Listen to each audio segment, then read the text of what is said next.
Spiritualism by Bicknell Young. Spiritualism is a mortal claim which needs to be detected and cast out. It is not uncommon, although it frequently escapes detection as the cause and effect of baffling conditions.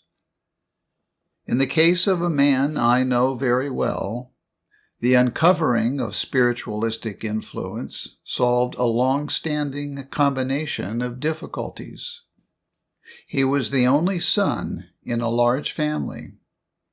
Without being aware of it, he was idolized by his mother to such an extent that he was deprived of his individuality.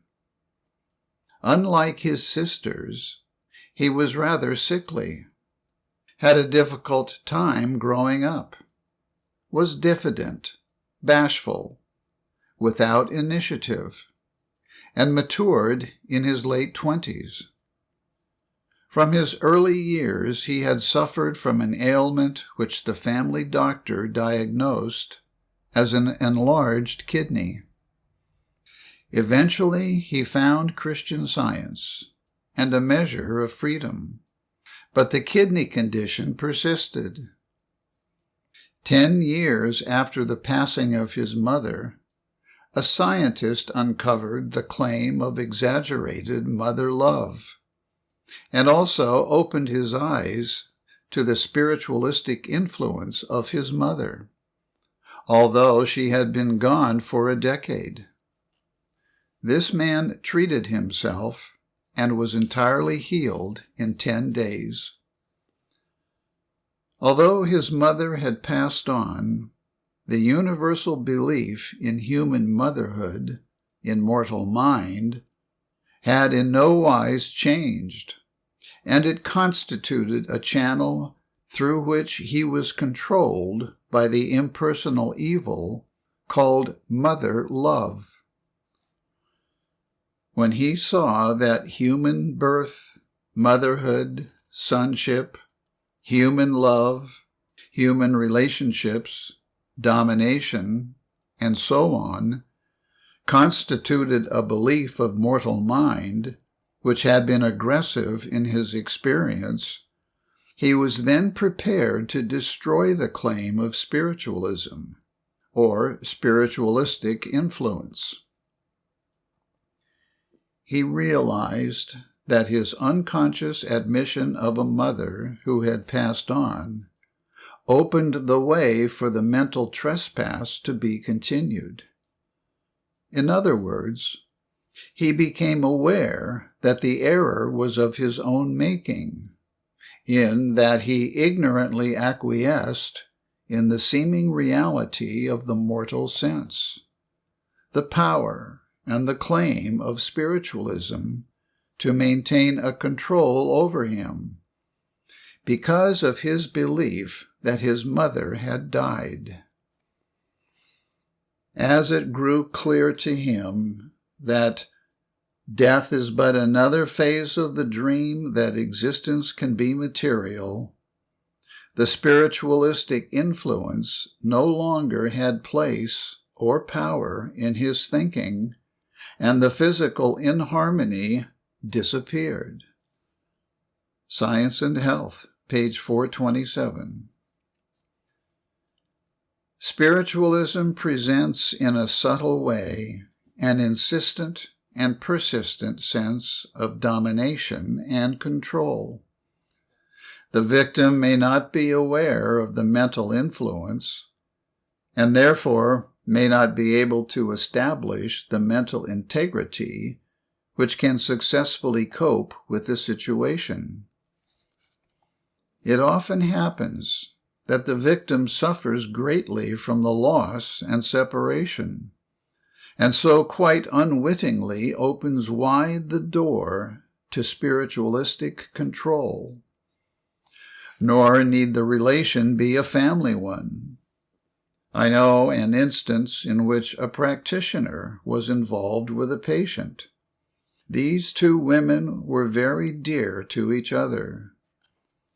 A day after the patient had passed on, She appeared to the practitioner as she had looked in life, and pleaded with her friend to follow as soon as possible. There were other experiences, varying in nature, before the case was completely healed. Inasmuch as the phenomena takes place in the individual's thought, there need be no confusion or apprehension when the claim of spiritualism is uncovered. Rather should the individual rejoice that a very subtle error has been disclosed. Spiritualism could not exist were it not for the belief of material life and death, and the belief of many minds or personalities. In my practice, there has been no appearance of any apparition, with the one exception of the practitioner mentioned. In her case, there had been, years before, very definite manifestations of ghostly experiences with several members of her immediate family. And it is probably true that she was unusually susceptible to phenomena of this character. But I have found spiritualism to be a not infrequent claim with patients. Sometimes it is wise not to disclose the influence. At other times, it is most helpful. Sometimes a deep human attachment is present, in which case the belief of mesmeric human love must be destroyed. In all cases, the influence, control, government of divine mind must be exercised to the annihilation of the despotic control of the mortal mind.